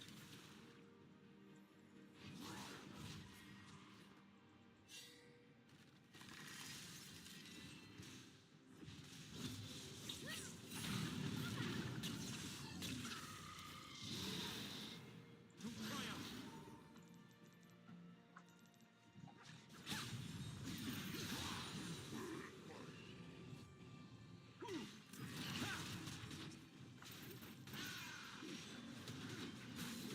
Okay, I get one more kill.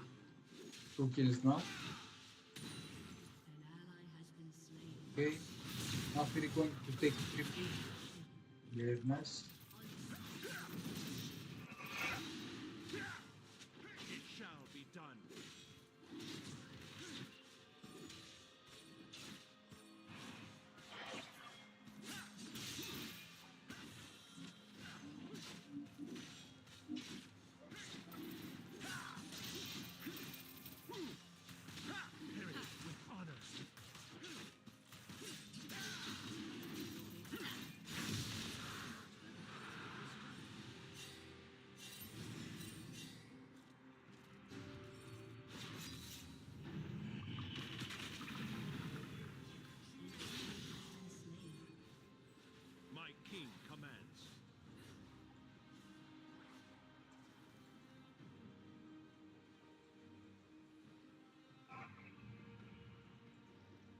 Okay, let's take here the Herath.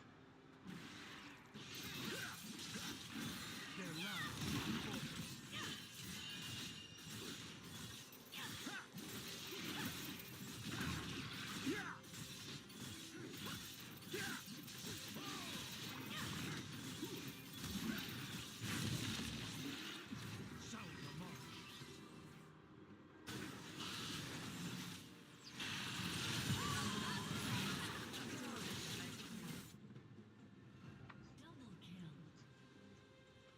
Dominating.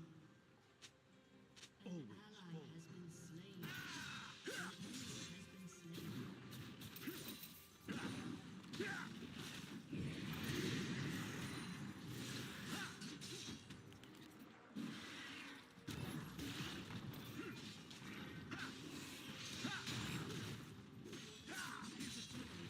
And a spear behind it.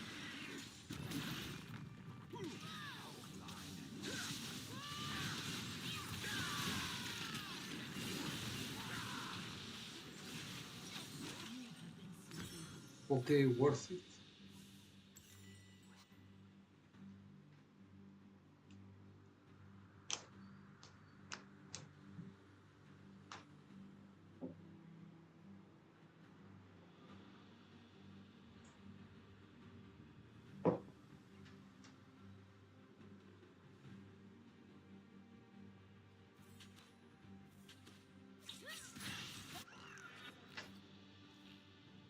Victory calls.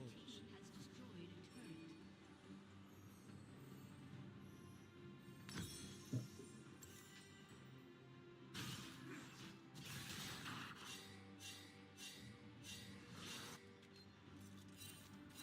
Only actions truly speak.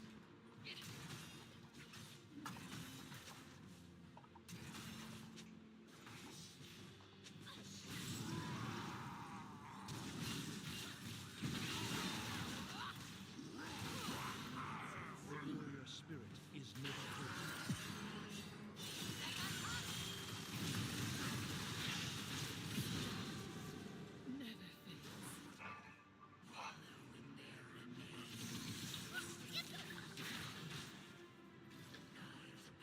To triumph.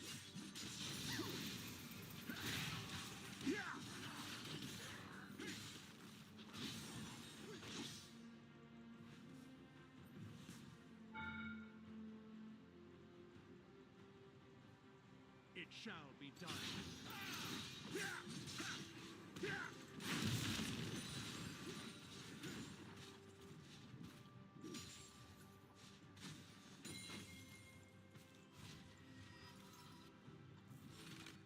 A Demacian does not retreat.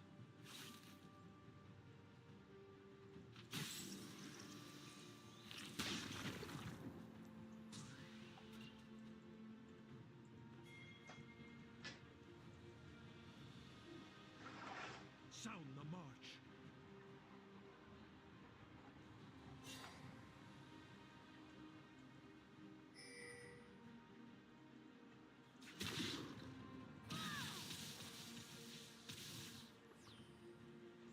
My king commands.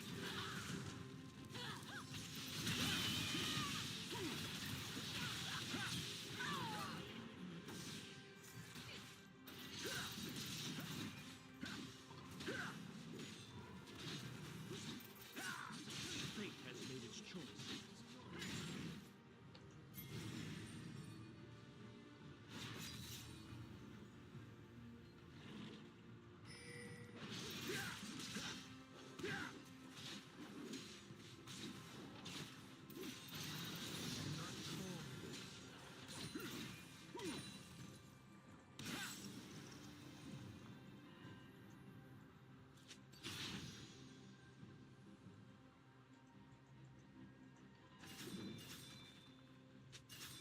Always bold.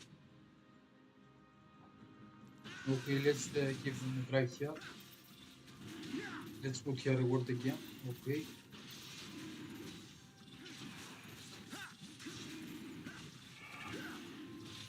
Victory calls.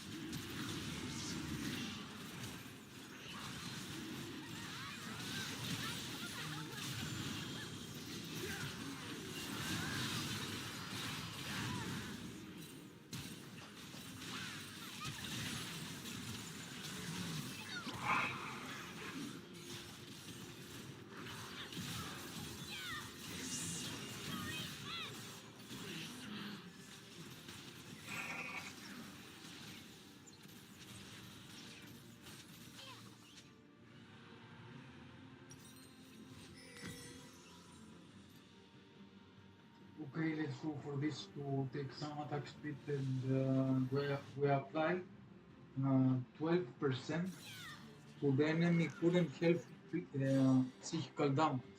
The warrior So spirit that's very good.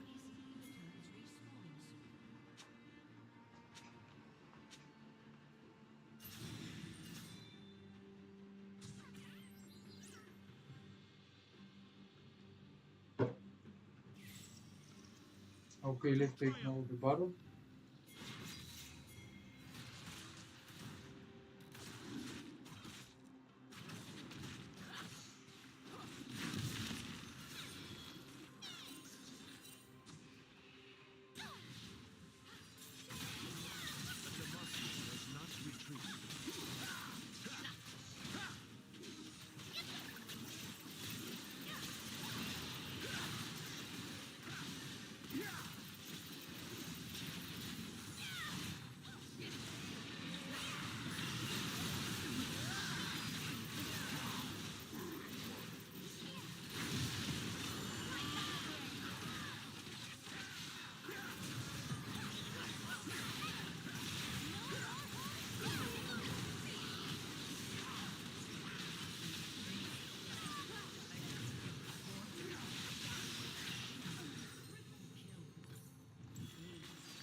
It shall be done.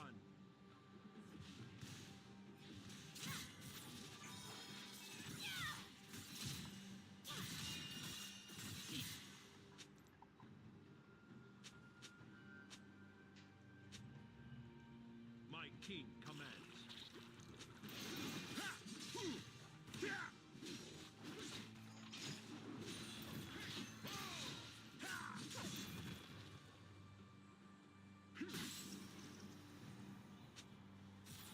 Sound the march.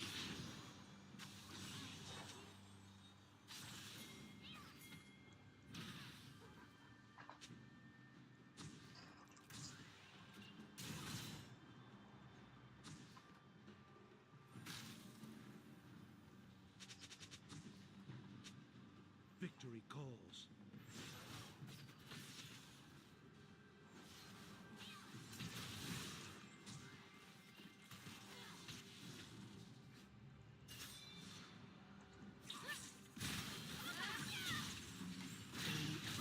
Truly speak.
To triumph.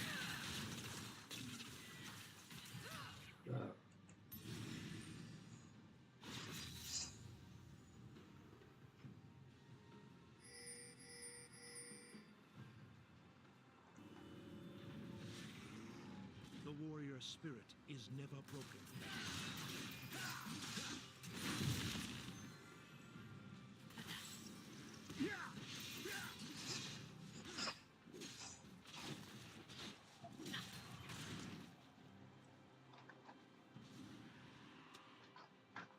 A demand does not retreat.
victory calls.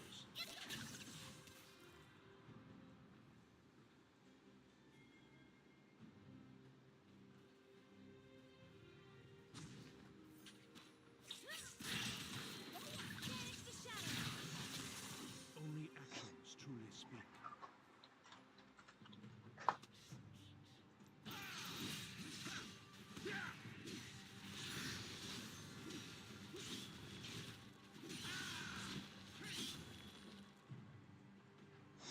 Always forward.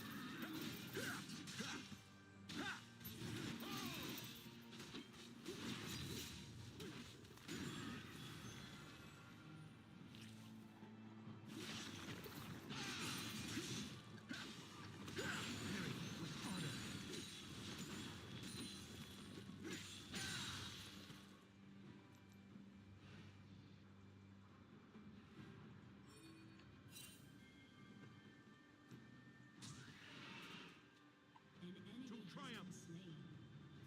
Shut down.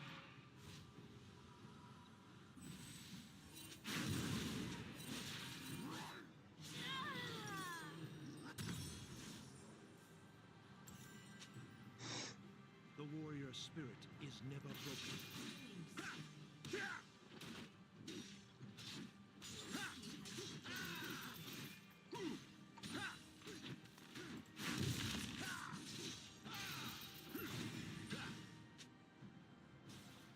A Demacian does not retreat.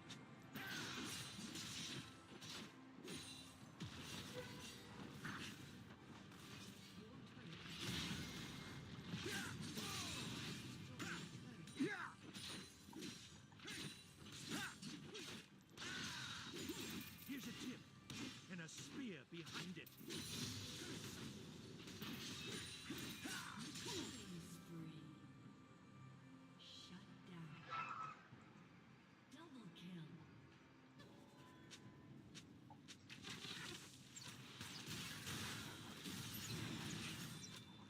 It shall be done.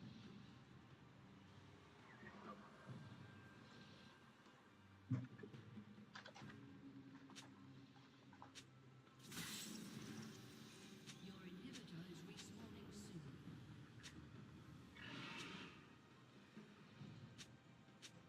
My king commands.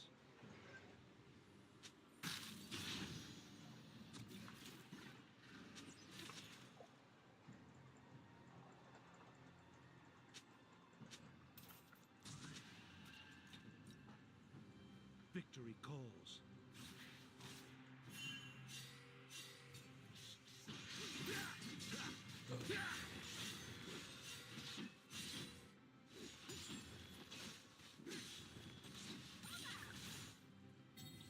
Sound the march.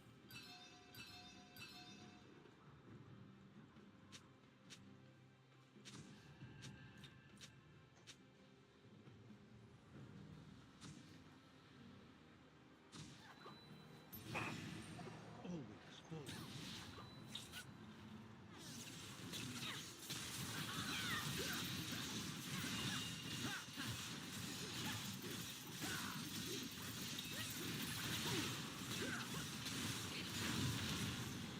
Only actions truly speak.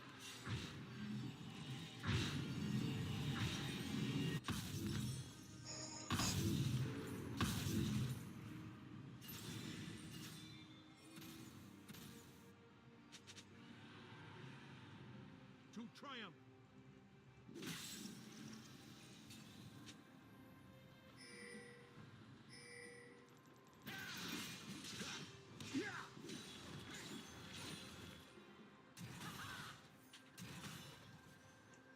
A Demacian does not retreat.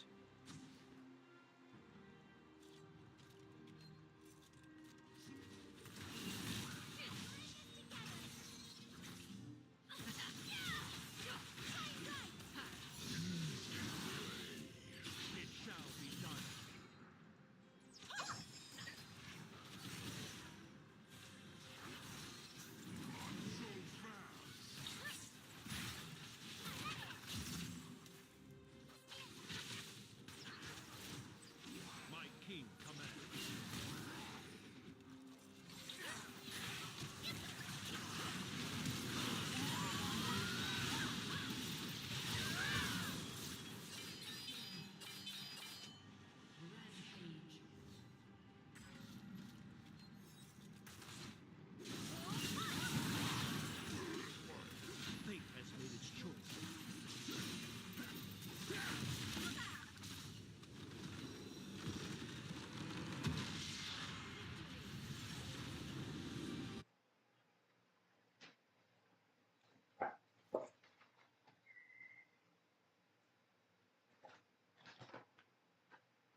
Okay, that was the live stream for today, guys.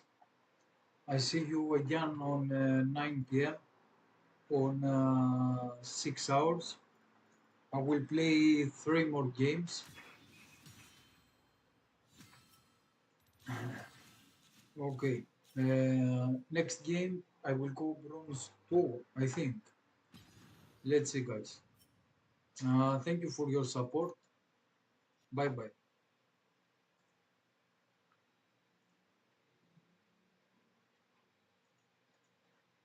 Hello, Soham. I will close now the live stream and I open again on 9 p.m. if you want to be there. Okay.